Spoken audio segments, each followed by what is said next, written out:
Bab 692. Ingin memohon agar kamu memaafkanku. Apakah gadis itu sakit? Aku melihat bahwa dia menjatuhkan piring saat dia berjalan, seolah-olah sengaja.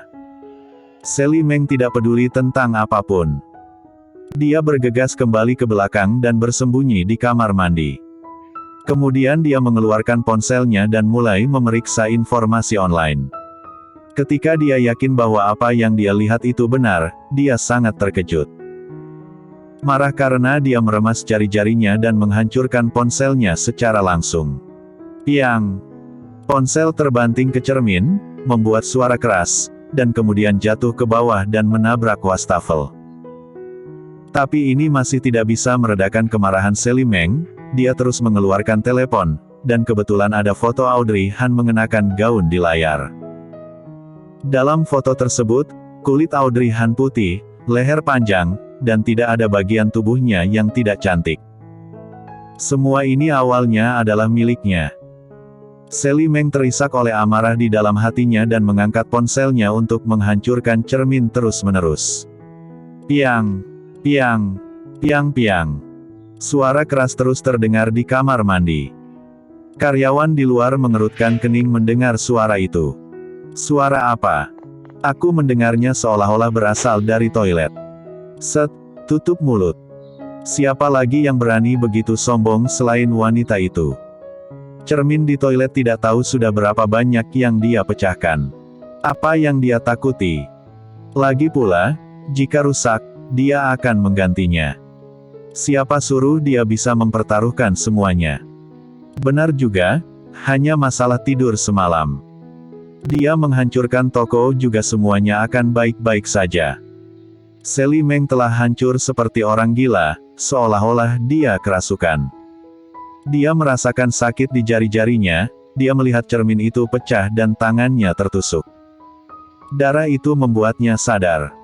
Sally Meng melihat darah merah di jari-jarinya, dan cermin dan ponsel yang telah hancur begitu parah, dia menggigit bibir bawahnya dengan kepahitan dan kebencian. Mengapa? Mengapa? Mengapa takdir wanita jalang itu begitu bagus? Pada awalnya, dirinya berjuang begitu lama, Audrey Han dingin dan antusias terhadapnya, dan bahkan jika dia memberitahu Golden Ye bahwa dia mengandung anaknya, dia tidak akan percaya pada dirinya. Tapi bagaimana dengan dia Audrey Han? Sejak awal, dia sudah menikah dan ini merupakan pernikahannya kedua, dan seorang wanita yang mengandung benih liar bisa menikah dengan keluarga Ye, dan juga sangat dicintai oleh Golden Ye. Dunia macam apa ini, dan mengapa orang-orang ini begitu gila? Sally Meng membuang telepon dan menyentuh wajahnya. Di bagian mana dirinya tidak cukup baik? Bagaimana tidak bisa dibandingkan dengan Audrey Han?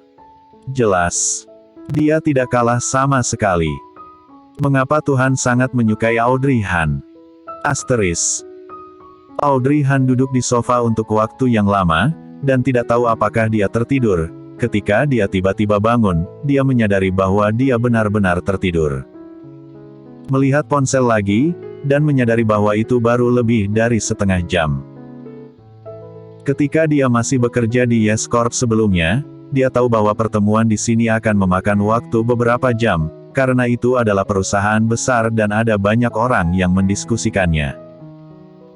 Dia memperkirakan bahwa dia harus menunggu di sini sampai tengah malam, tetapi itu tidak apa-apa, dan dia bisa pergi makan siang nanti. Jadi Audrey Han berdiri dan meregangkan tubuh, lalu mengambil ponsel dan pergi ke ruang tunggu. Ia tidak tahu apa yang terjadi baru-baru ini, tapi dirinya merasa mengantuk ketika melihat sofa dan tempat tidur. Ketika Audrey Han melihat tempat tidur di ruang tunggu, dia merasa terlalu ramah, jadi dia naik dan tertidur. Audrey Han tertidur dalam waktu singkat. Tiba-tiba, ponsel bergetar, bulu mata Audrey Han bergerak, lalu membuka matanya dan menatap ponsel. Sepertinya seseorang mengiriminya pesan. Audrey Han menggosok matanya yang mengantuk, mengeluarkan ponselnya dan melihatnya. Benar saja, seseorang mengiriminya pesan, isi pesannya. Audrey Han melirik, berpikir bahwa dia telah melakukan kesalahan, dan setelah melihatnya dengan cermat, dia duduk dan tetap diam. Setelah beberapa saat, pesan masuk lagi. Dia terlalu mengantuk, dari mana dia bisa punya waktu untuk mengurusi orang ini, terutama setelah banyak orang melakukan hal-hal yang mengintimidasi dirinya. Audrey Han hanya meletakkan telepon, lalu berbaring dan bersiap untuk kembali tidur. Mungkin karena dia belum menerima tanggapan darinya, pihak lain cemas dan benar-benar memanggilnya langsung. Audrey Han tidak berdaya dan menjawab telepon. Ada apa? Suaranya dingin dan tidak hangat sama sekali. Bagi Sally Meng, keduanya bukan teman lagi sejak 5 tahun lalu, dan hal-hal yang dia lakukan pada dirinya sendiri 5 tahun kemudian juga menghabiskan semua cinta kecil di antara keduanya. Claire Sen, Claire. Kata Claire membuat ekspresi Audrey Han seperti sedang kesurupan. Waktu sepertinya mundur beberapa tahun yang lalu. Ketika dia dan Sally Meng adalah sahabat baik, mereka memiliki hubungan yang sangat baik saat itu. Tidak peduli apa yang mereka lakukan, mereka selalu bersama, makan, tidur di tempat yang sama. Bahkan mandi sekalipun. Selain itu, Sally Meng selalu mengingat kebaikannya untuk membantunya, jadi dia akan berbagi dengannya apapun, menghabiskan lebih banyak uang untuk dirinya sendiri daripada untuknya. Saat itu, dia berpikir bahwa dia dan Sally Meng bisa menjadi sahabat baik setidaknya untuk seumur hidup. Tapi ia tidak menyangka bahkan identitasnya juga direbut. Betapa konyolnya. Jangan panggil aku seperti itu, aku tidak sanggup menerimanya. Memikirkan hal ini, Audrey Han menyela kata-kata Sally Meng dengan dingin. Telepon terdiam beberapa saat, dan kemudian suara isak tangis terdengar. Claire, apakah kamu masih menyalahkanku? Apa yang terjadi saat itu?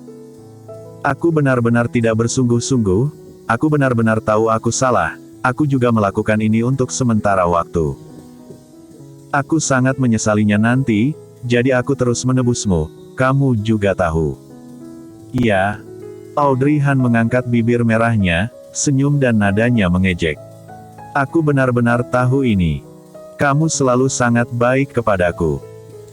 Barang-barang bagus yang kamu beli, kamu bahkan membelinya untukku tapi tidak membelinya untuk dirimu sendiri. Kamu bilang pada saat itu, karena kita adalah sahabat. Tapi setelah itu aku menyadari bahwa itu hanya hati nuranimu yang bersalah. Karena merebut identitasku, setiap kali menggunakan identitasku untuk membeli sesuatu, maka merasa sangat bersalah, jadi kamu membeli yang sama untuk menghiburku, bukan? Claire, aku benar-benar tahu bahwa aku salah. Kamu sekarang adalah nona besar keluarga Han, dan aku telah menjadi badut tanpa apa-apa. Aku sekarang sedang terkena karma. Maukah kamu memaafkanku? Audrey Han. Matanya menyipit. Tidak benar-benar berpikir bahwa dia akan memohon agar dirinya memaafkannya. Dilihat dari apa yang terjadi 5 tahun yang lalu, Sally Meng tidak seperti orang seperti ini yang akan meminta maaf padanya. Dia menyipitkan matanya dan bertanya dengan tidak senang, apa yang sebenarnya ingin kamu lakukan? Aku hanya ingin meminta maaf padamu. Aku benar-benar tahu bahwa aku salah. Maukah kamu bertemu denganku sebentar? Bertemu dengannya. Pada saat ini, menurutmu apa gunanya bahkan jika bertemu denganmu? Sally, aku melihat pada persahabatan kita, kamu membuat kelinci mati, termasuk membuntuti, Aji bahkan tidak membuat perhitungan denganmu. Tapi, jika ada rencana lebih lanjut, aku akan langsung melalui proses hukum, dan bertemu lagi pada saat itu, yaitu di pengadilan. Bersambung.